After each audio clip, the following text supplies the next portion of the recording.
to Baja Window to the South. I'm your host, Denitza Garcia. Today we are here at Avenida Revolución, one of the most iconic streets in Tijuana, better known as La Revu. And as many as you know, craft beer in Tijuana is at its peak. So would you like to know which are the top places? Let's go and check that out. Tijuana has established itself as one of the global epicenters of craft beer, harboring a vibrant beer enclave in its heart and around the iconic Avenida Revolución.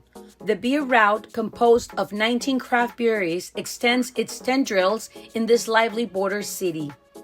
Among the prominent figures that nourish this scene, names like Border Psycho and Mammoth stand out, deeply rooted in the preference of the people of Tijuana. However, we aim to explore 4 other fascinating alternatives that invite you to savor exquisite libations and relish unforgettable moments. Mexica Craft Brewery, conceived with bold visions by Sister Jimena and Carla Lopez, stands out as an emerging proposition in this realm. With up to 7 diverse styles of craft beer in its repertoire, Mexica is located just steps away from the intersection of Avenida Revolución and Calle Cuarta. Norte Brewing Corporation, nestled on the 5th level of a parking structure at the junction of Cuarta and Revolución streets. Emerges as a favorite haven for connoisseurs, this brewery houses a plethora of beer varieties, including the captivating Cougar Amber Ale with caramel undertones, coffee and almond notes, crowned by a citrus touch, with an alcohol content of 5.5% and bitterness level of 32%. This beer stands as an irresistible choice. The distinguished Foreign Club, on the other hand, pays tributes to the robust Nitro Porter, with a more pronounced bitterness and substantial body. Toasted coffee and tobacco notes stands within its profile, featuring 6.5% alcohol and 32 bitterness. The nitrogen infusion provides a persistent foam and a more velvety character. Telefonica Gastro Park, the final stop on the beer route, boasts a well-earned regional reputation. This bustling collective of gastronomic stalls, cherished for both its ambience and its culinary and craft beer offerings, forms an irreplaceable haven for enjoyment. Each beer variety is meticulously crafted on site, a dark gem like the peanut butter infused with intense peanut and chocolate tones, emerges as an unparalleled delight. Cypress, renowned for its artisanal sandwiches, though not a brewery itself, stands out as a local conduit for marketing regional craft beers.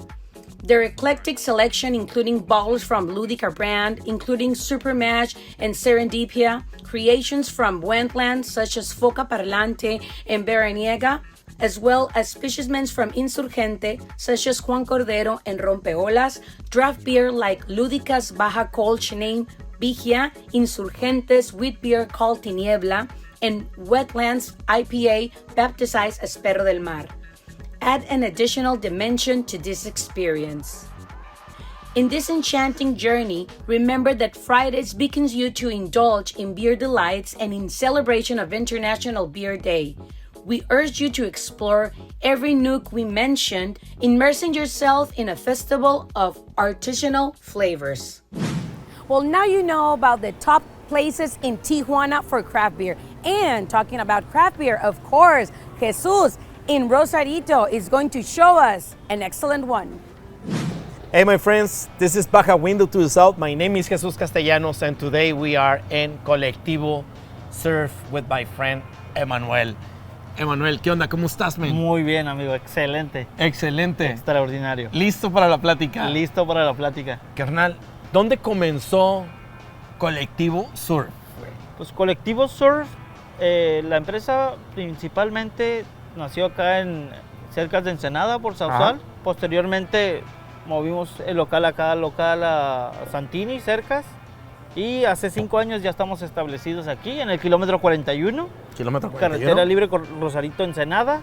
Va. Y pues prácticamente ya tenemos 5 añitos trabajando aquí. La gente nos ha recibido bastante bien, tanto turistas como locales. ¿Cuáles son las cervezas que ustedes han hecho aquí a lo largo de 5 años?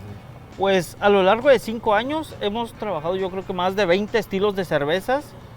Nuestro tap es de 14, entonces estamos limitados a no poder ofrecer todo lo que tenemos, pero las principales son las APAs, lagers, estilos Belgians también. Tenemos unas blondes, pero más que nada... ¿Cuál es Belgian de estos? Lo tengo de este lado, aquí está. Este es un estilo Belgian. Resalta más que nada la levadura de la cerveza. Ajá. Igual esta Session que resalta más esos retrogustos peculiares de una IPA. Otras IPAs de este lado, tenemos unas dobles IPAs.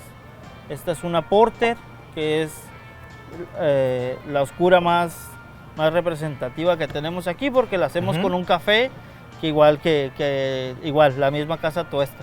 ¿El café de dónde viene? Es un café de Veracruz con esta cerveza.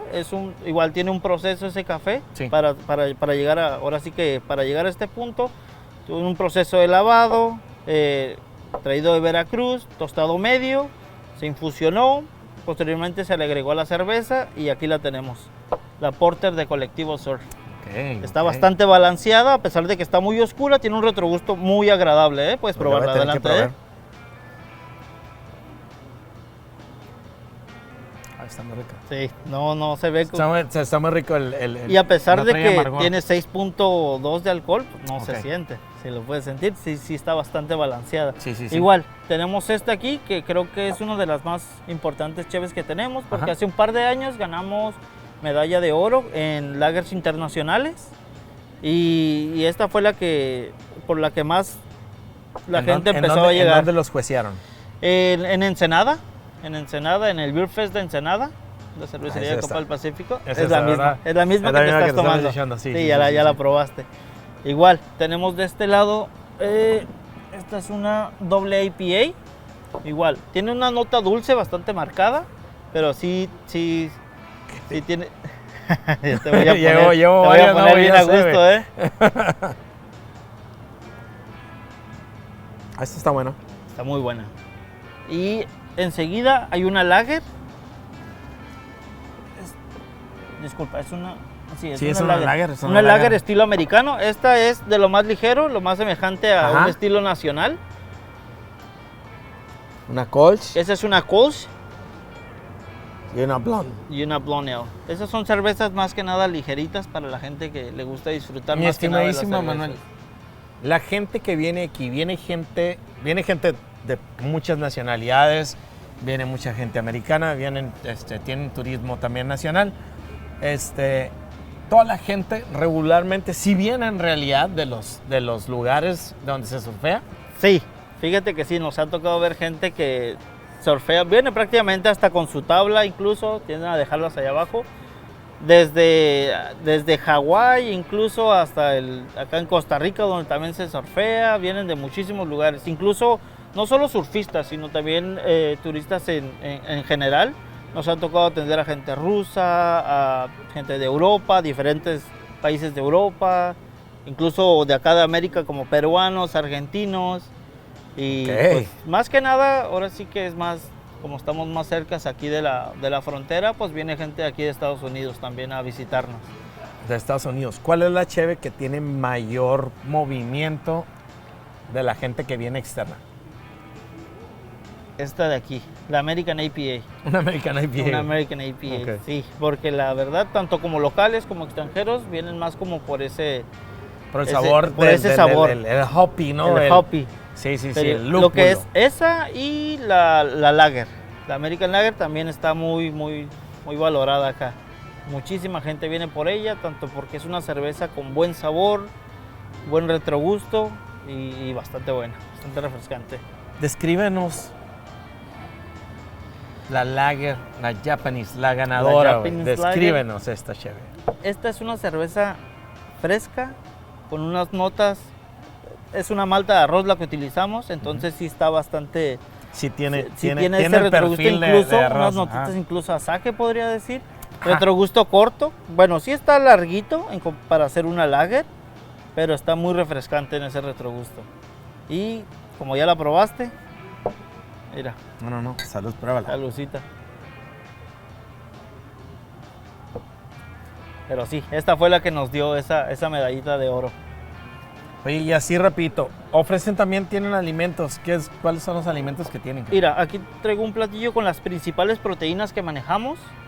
Este es atún de aleta azul, yellowtail, callo de hacha y camarón. Todos nuestros productos son locales de acá de la Baja. Ajá. Igual, aquí tengo un rollo representativo del restaurante, que es un omakase.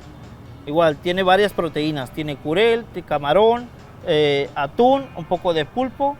Por favor, danos tus redes sociales. ¿Dónde podemos encontrar a Colectivo Surf? En Facebook, en Instagram como Colectivo Surf, cervecería. Guys, this was Colectivo Surf with my friend Emmanuel. It was amazing.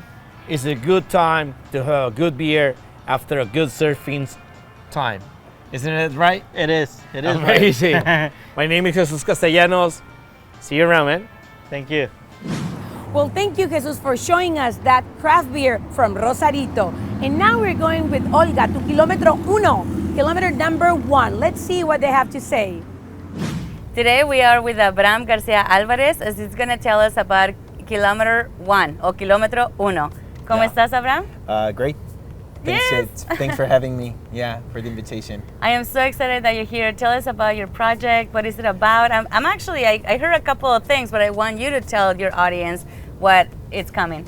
Kilometro Uno, we're an ocean conservation organization focused on the effects of plastic pollution and climate change to the ocean. We've recently started working more with enterprises on helping them how to make a better use of their waste. Usually Kilometro Uno started with beach cleanups. Like we started when we were 18. It's me and two other friends. And I mean, we didn't know a lot about the issue, the problem of plastic pollution. We just wanted to make like the beach a cleaner place because we love this place. So we started doing beach cleanups, and that was like the way the project started. Eventually, we bumped with the idea of environmental education. Mm-hmm. We realized that the effort of cleaning a space that is going to be constantly polluted, mm-hmm. it wasn't going to take us like to a significant spot, a significant place. So we found out the education and making people know about the issue was more important and make them realize what was the impacts of their consumption habits. Right. So yeah, because a lot of times we see the problem as, okay, people are throwing trash to the streets and that's it, but it's not like just that. It's the fact that you're consuming things. Probably you have the responsibility of throwing your trash to the trash bin, but at the end of the day, you're consuming. You're generating all of this industrial processes, and you need to know what's the impact of that. So education came to be like our flag, like the main thing that we did. Thank you. And eventually we started working with companies, as I was telling you, helping them with their processes, how to create less trash, how to reach their environmental goals or social responsibility goals. And yeah, I mean, it's been 11 years onto this adventure, and the project has taken us to places that we'd never imagined, to being honest. And first of all, it was like a hobby. Now we know that we want to dedicate the rest of our lives to this project. So, it is incredible. Thank you so much for your passion. Thank you so much for leading this. And thank your friends as well for, because you also need a team that supports your great ideas. Yeah. You started with one, and look at where you are now. Kinda, yeah. I mean, it was interesting. Like the very first move that triggered this whole thing was actually my friend Orlando. Mm-hmm. He was the one that was in the beach one day, and he saw like the situation in the beach, and it was like, we got to do something. He shared that idea with me at school. We known from studying, and eventually he invited several friends to, hey, I want to do a beach cleanup. Come here, like, give me a hand, And one of his friends, his partner was the sister of Osmar, that he's our third friend. So it was like an invitation over an invitation over an invitation. Osmar came to the beach cleanup. We connect, the three of us. Eventually, the project started getting more seriously. Mm-hmm. And as the project was getting more seriously, it was like a filter, friends at the beginning were like, okay, I'm helping you because I'm your friend, but I have my own thing, So that way, it landed on the three of us, Right. being like the team and started working on all of this. So yeah, like each of us has afforded something to the project. So And it has become what it is now. yeah. What else is coming for you? Okay, so right now we're kind of in an interesting spot because right now I'm here on my own because two of my friends, Orlando and Osmar, are not in town right now. A few years ago, we started a good relationship with UNEP, United Nations Environmental Program. Right. There became like really good allies. We started working with them, and years after that, they actually called my friend Osmar to work with them. So my friend Osmar is working with United Nations right now. Wow. He was working from Tijuana. Right. And probably like 4 months ago, they asked him to go to Ciudad de Mexico, to the main quarters of United Nations Mexico. So he's there right now. He has Congratulations. yeah, it's something big for him. And my friend Orlando, it's not here also because last year he started his master's like whole procedure for applying for his master's. And Congratulations as well. He wound up studying. He's right now in London studying at Oxford, his master's. So yeah, he's right there right now. He's coming back probably like within 2 months. Yeah. So yeah, it's been a cool spot for the organization. Thinking of that. For me, it's gonna be kind of hard because I'm actually like managing. You're holding the fort. Yeah. So, but I mean, it's been good. It's been good. We have a fourth and a new member, like the newest member. He's called Luis. He's like the young kid of the organization. Yeah. And I was working with him. Like I was teaching about the organization and all that. And he actually applied for an internship in Barcelona. He obtained it, so he went to Barcelona also, and I was like, okay, I'm on my own right now again. When is your time to leave and come back? We're seeing that.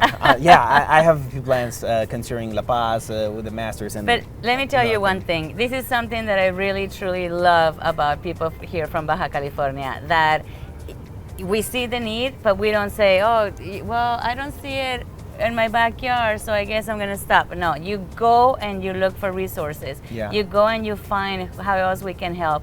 And then you have organizations such as the UN who is willing to say, hey, come over.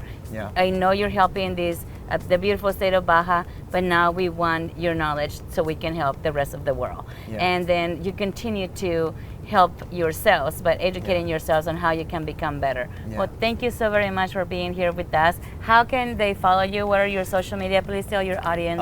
You can find us on Instagram and Facebook as Kilometro Uno, just like that, Kilometro Uno MX. And I mean, whatever you need from us, like collaborations, we're extremely open to collaborations. We love collaborating with other organizations, other people. If you're part of a company that wants to reach like their social goals or environmental goals, please contact us. And everybody, it's extremely invited to come with us. We have a monthly beach cleanup, the last weekend of the month. So you're totally invited to come with us, clean the beach, help us with the residue monitoring that we do because we generate data on the beach cleanups. Right. And yes, that'd be all. Well, thank you so much for being here. Thank you for having me. And you will see me at one of those beach cleanups. And Glad I to hope have to see you too. Well, thank you so much, Olga, for that information about Kilometro Uno. And now, I have a question. Did you know what's Blue Evolution? Let's go and find that out.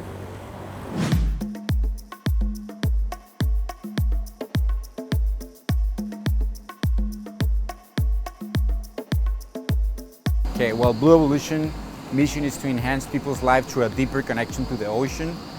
We grow saltwater crops in 2 different ways. We have different models and designs. We work with a very special and capable bunch of people. We have engineers that work in the farm design. We have scientists that work in the biology of the product. We have food experts that work with the raw material and turn it into delicious foods for everybody to enjoy. First, I want you to know that the seaweed has more nutrients that we always think. It has, even if it's not high in protein, it has all the essential amino acids that we require for the nutrition. Also, it has a lot of vitamins and all minerals. You want to know that the seaweed you can use in a Mexican food like this one. We have a sope and a tostada, very traditional food.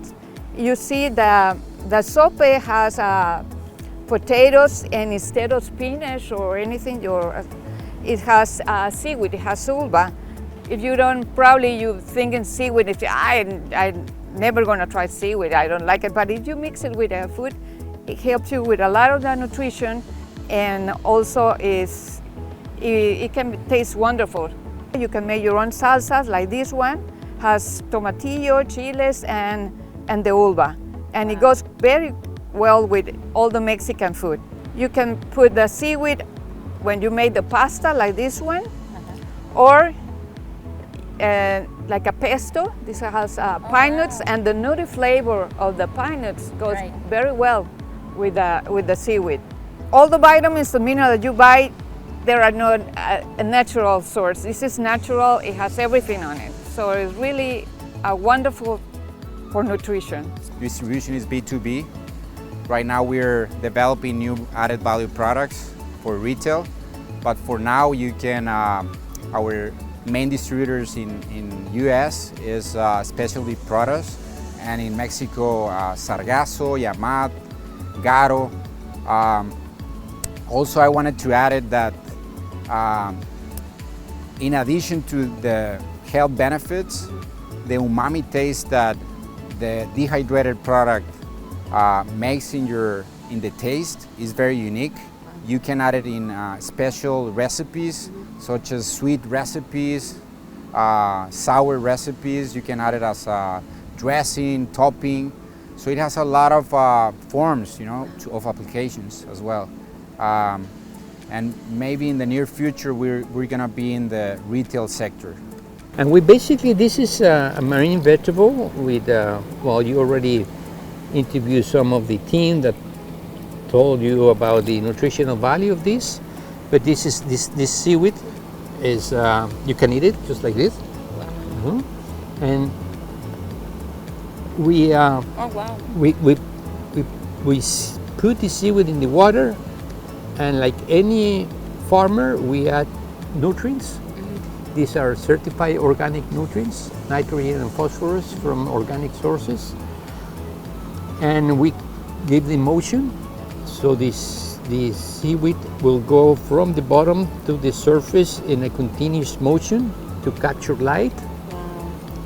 And like every 2 to 3 weeks, depending on the time of the year, the biomass will double. Okay?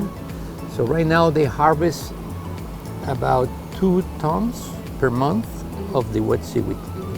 So this offers a beautiful opportunity to local fishermen that or local farmers that cannot continue with their activity because we're finishing with the fish, we're finishing with the land for agriculture. We use salt water and we use organic nutrients. To our surprise, in Ensenada has been very attractive, especially for young chefs that are really very creative and very open to try new ideas. And it's been sold now fresh, You can cook it, you can fry it, you can eat it fresh. So it's extremely versatile. 1, 2, 3. Cheers. Well, now you know what's Blue Evolution. And now we're going with Olga, who likes sport fishing. Let's go and check that out. Let me tell you where we are now. Cuéntame, ¿cómo estás? Muy bien, gracias. ¿Ustedes? ¿Tu nombre? Mi nombre es Paul Vázquez, represento a Pilas Sport Fishing. Somos una empresa de pesca deportiva. Estamos aquí en Ensenada. Paul, entonces, ¿cómo te pueden contratar? ¿Cómo pueden encontrarlos y cuál es la experiencia que les dan, que les ofrecen? Tenemos una vida de experiencia en lo que es este sector. Contamos actualmente con 2 embarcaciones, una de 65 pies, que es esta, el Azteca, y también tenemos otra embarcación que se llama Azteca 3, Tenemos nuestra propia página de internet, se llama Pilas Sport Fishing, y Instagram, Facebook, no sé. Súper. Ofrecemos los servicios como son pesca deportiva, paseos familiares, avistamiento de ballenas en lo que es invierno. Todos salimos de aquí del puerto de Ensenada y pues tenemos embarcaciones equipadas para pues viajar todo lo que es toda la Baja California. Y está no solamente la embarcación, pero el equipo. Ustedes han sido unos mega anfitriones, nos han tratado muy bien y es impresionante que también estamos comiendo lo que acabamos de pescar.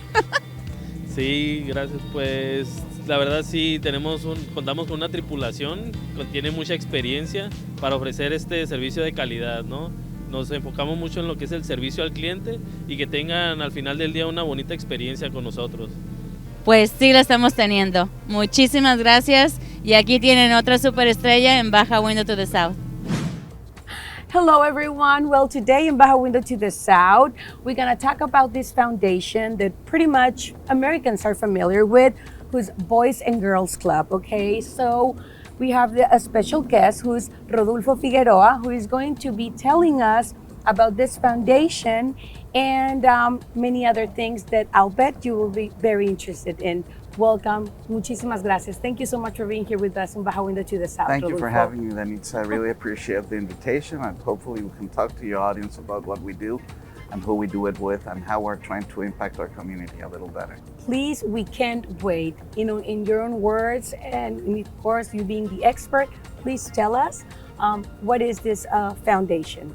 Well, the Boys and Girls Club of Tijuana is basically we reproduce the model that the Boys and Girls Club has in the United States. Although we're not strictly affiliated from an administrative perspective, the spirit of our creation and the origins of our club are very close to the club. We collaborated in the beginning. Enrique Gamboa, who was our founder or current president emeritus and founder of the organization in all of Mexico, was looking for a model that would be able to impact Mexican youth in a better way. He traveled to several places, and he found the model of the Boys and Girls Club as something that would be able to help Tijuana youth both in trying to prevent them from engaging in antisocial behavior in their future, and to find a place where they would be able to go and have support for academics, art, sports, etc. Finding a safe place for these children to be was paramount in our efforts. Most definitely, and that in our community, and nowadays, actually, we are in so much need of these programs, you know. So, how does it work? How we can help? Well, one of our biggest challenges is the size of the effort. I mean, we have an extraordinary facility that was built again with the efforts of Enrique Gamboa and others who helped us very, very, very much. I mean, many of the names that are known in Tijuana, the Luther Ott family and others that helped us with making this a much better, a great facility. It's even better than some in the United States. However, the capacity of the facility is limited. I mean, right now we're about half capacity. We have approximately 523 kids in one shift. We could probably go for the second shift, that is the morning shift, and increase our capacity and impact a greater number of children. However, because of our location, we're only helping or trying to have, our impact is limited to the geography, right? Area. So we're looking for, you know, the people in our community, people in the United States who understand these efforts a little better. Sometimes, you know, we who work in philanthropic work in Mexico get a little frustrated because we're aware that this culture of philanthropy is much more ingrained in the United States than it is in Mexico. This is a learning process for us, and how do our efforts, how the private efforts actually impact our community, and how we can make them be worthwhile for everybody, not only for the people who are receiving the support, but also for those who give it. We have to understand that every child that we help is a child that will have a positive impact in our future. Yes, most definitely, and that's the family included. So there's a lot of people that get, you know, a benefit, you know, of it.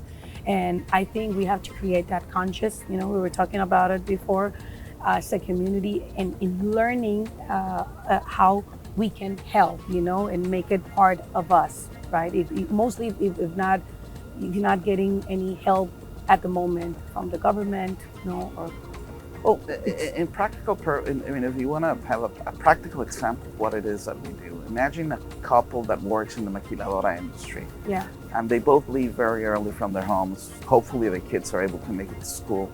But then they have to come back, and they come back, let's say, at 2 o'clock in the afternoon, and there are no parents in the house. Mm-hmm. So you have maybe a 13-year-old to keep care of a 6-year-old. That happens for 5 or 8 hours a day while their parents come back. Maybe there's a neighbor that helps them out. Maybe there's a grandparent that is around that helps these kids out. But many times these efforts are not very structured. Mm-hmm. So this is what we're trying to give the community, is a place where they can have, sports, dance arts, classes, exactly. Yeah. They learn how to play volleyball. They learn karate. They learn how to paint. They learn manual arts. Yeah. So they have tutors to help them with their homework.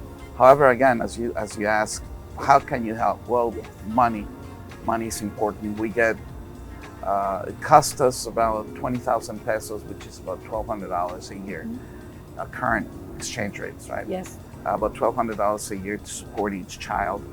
We get money from other places, larger foundations that help us with the upkeep. However, individual donors are welcome. You can sponsor a child in the future. Yes, and give them the opportunity instead of doing other things, like we said. And sharing is the key. They are giving us the opportunity to share, okay, as a community. So donate. That'll be great. Thank you so much, Rodulfo. Thank you so much for being with us here in Baja Window to the South, and thank you for joining us. And now we're gonna look at historical information about Tijuana. Did you know which were the first photo booths in Tijuana? Let's go and check that out. Back in the day, when the photograph was invented, people were amazed. And of course, everyone wanted a picture. So this is what happened in Tijuana. Realized that back in time, just having a picture was the deal. I mean, they just invent something in which you make a click and suddenly you got a paper with your image. So that's great. And the only proof that you visit a place was having that picture. Okay, or in the suitcase, those badges that allow you to or your passport. So the picture was this souvenir by excellence. Yes, photos were an excellent souvenir, and creating different scenarios for it was the thing. Photograph, all the people that used to take pictures start making photo booths, and they made photo booths about jails, bars, trains, marriage and divorces, and suddenly people get and start taking the picture, and was very popular. So doesn't matter if you get to Tijuana, having a picture in a jail was the thing. So now you know about this attraction in Tijuana when it began. Taking photographs in different photo booths as a souvenir, and tourists loved it. Well, now you know better about the photo booths in Tijuana back in the day. Anyway, thank you so much for joining us this week in Baja Window to the South. Please like us, share our show if you like it. Any comment, it's more than welcome, and see you next week.